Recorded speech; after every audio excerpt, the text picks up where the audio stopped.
আসছিলাম, সরি, তুফানের টিকিট নেওয়ার জন্য আসছিলাম এত রাত করে মেহেদি টেহেদি দিয়ে সাকিব ভাইয়ের মুভি দেখবো। তুফান রিলিজ হবে আর আমরা দেখবো না, এটা তো হতেই পারে না। তো বসুন্ধরা প্লাস হচ্ছে আদার্স যে হলগুলো আছে সবগুলোতেই আমার যাওয়া হয়েছে। এখন মানে কোনো গতি না পেয়ে সর্বশেষে হচ্ছে মধুমিতায় আসা হলো।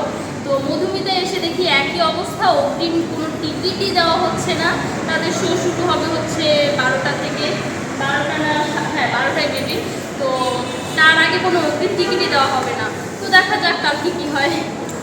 এখন আপনারা তো এই মধুমিতা সিনেমা হলে অনেক দিন ধরে আপনাদের খেয়াল করতেছেন যে আপনারা মধুমিতা শাকিব খানের ছবি যত ছবি আসে আপনারা দেখার চেষ্টা করেন, ভালো মন্দ সমালোচনা আলোচনা সবই করেন।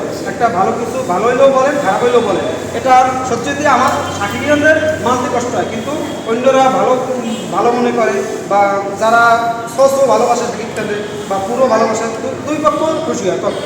আর আমরা ধরো শাকিব খানের নিয়ে কিছু বললেই খারাপ বাজে কথা, শাকিব খান নিয়ে একটু খারাপ কথা বললেই আমাদের মাথা রক্ত উঠে যায়। আমরা গালাগালি করি না, কিন্তু কিছু গালাগালি লোক আছে, কিছু গালাগালি লোক আছে মানে সে এটা আবেগ থেকে, এটাও আবেগ থেকে যে গালাগালি করে, এটা প্রচণ্ড ভালোবাসে।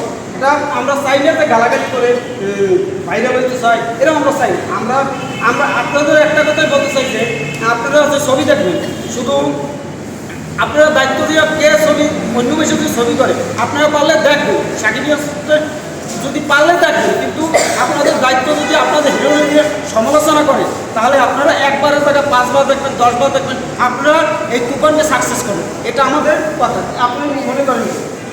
আমি মনে করি যে এটা আমাদের করা উচিত। আর যেটা হচ্ছে যে কালকে এই সিনেমাটা আমরা কি দেখি, এখন হচ্ছে যেহেতু আমরা সাকিব খানকে মন থেকে ভালোবাসি, পাগলা ফ্যান যেটাকে বলে, আমিও আপনিও, আমরা বেশিরভাগ মানুষই হচ্ছে সাকিব খানের ফ্যান। সাকিব খানের ফ্যানের তো কোনো অভাবই নেই, তার জন্য হচ্ছে আমি এখানে বারে বারে আসি। আর সেটা হচ্ছে টিকিট না পেয়ে এখানে আসি। হ্যাঁ, তো হচ্ছে সাকিব খানের তুফান কেন, তার যদি 100 বছর পর মুভি রিলিজ হয় আমরা 100 বছর পরে মুভি দেখবো, কারণ আমরা সাকিবিয়ান, আমরা হচ্ছে সাকিব খান ফ্যান। তো এখন আমরা বলবো যে আপনারা হচ্ছে আমাদের কি বলে তুফান মুভিটা দেখবেন, দেখে তারপর হচ্ছে বিবেক বিবেচনা করবেন। অ্যান্ড হচ্ছে আমরাও কালকে দেখব। হ্যাঁ, এই উনি বসুন্ধরা গিয়েছিল, বসুন্ধরা গিয়ে দেখে টিকিট নেই, 3 দিনের টিকিট সোল্ড আউট। এইটা বাংলা চলচ্চিত্রের জন্য একটা সাকসেস। এখন উনি যে এই যে 9টা বাজে, 9টার বেশি বাজে উনি আসছে, ওনার ফ্যামিলি সহ আসছে তুফানে অগ্রিম টিকিট কিনবে, কিন্তু টিকিট আজকে ছাড়ে নাই। আর ছাড়লেও টুকটাক কিছু ছাড়ছে। আগামীকাল 10টার পর, মেবি 10টার পর আপনারা এই তুফানের টিকিট কাটতে পারবেন। আশা করি এই তুফান টর্নেডো হয়ে আসবে। আর যারা ভয় পাইছে তারা ভয় পাবে আজীবন, যে ভয় পাইলে চলবে, তুফান তো আসবে, এটা আমাদের করতে হবে তুফানের সাথে। আপু একটু ওই তুফান একটু গান লাগান। সখা গো তুমি কোন শহরের মানিয়া গো, লাগে ঘোরা ঘোরা। তো যাই হোক, গানটা ভালো ছিল। আর শুনছি যে আরেকটা গান আসতেছে, কোনটা যেন, হ্যাঁ দুষ্ট কোকিল, ওইটার গ্লেমারের। তো যাই হোক, এটা এখন কিছু বলার দরকার নেই, আগে কালকে আমরা মুভিটা দেখি। আমার মনে হচ্ছে যে তুফানটা একদম ফাটিয়ে দেবে। তো কালকে অবধি আমরা ওয়েট করি। তুফানে আমি একটা সিনেমা হলে খবর নিলাম যে তার 60 বছরে এইরকম সেল হয় নাই কখনো, যে 2 দিনের টিকিট অলরেডি সেল হয়ে গেছে। বগুড়া, মনে হয় বগুড়া সিনেমাটা, সঠিক জানি না, আপনারা যদি কমেন্টে জানাই দেবেন যদি ভুল হয়। তারপর আশা রাখি যে আমাদের এই তুফান 2 মাসের আগে কোনো সিনেমা হল থেকে নামবে না। যদি গরমের জন্য যদি কোনো হ্যাম্পার না হয় তাহলে কোনো বাধা দেওয়ার একটু তুফানকে তুলিয়ে দিয়েছে আমাদের রাহেন রাফি।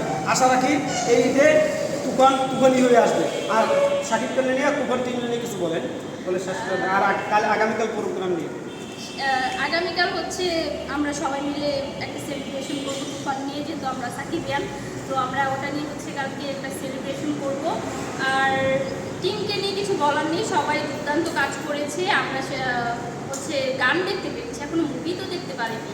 তো বিশ্বাস আছে যে যেহেতু সাকিব খান মুভি করছে, আমার এখানে আর কোনো কথাই বলার নেই। আর স্পেশাল ধন্যবাদ হচ্ছে রায়হান রাফি ভাইয়াকে, সে আমাদেরকে এত সুন্দর একটা মুভি উপহার দিলে। তো যাই হোক, আমি আশা রাখছি যে তুফানের কাছে কোনো ছবি পাত্তা পাবে না, কোনো মুভি পাত্তা পাবে না, তুফান একদম তুফান হয়ে আসবে। যাই হোক, সবাই ভালো থাকবেন, আগামীকাল দেখা হবে। ধন্যবাদ। অল শাকিব।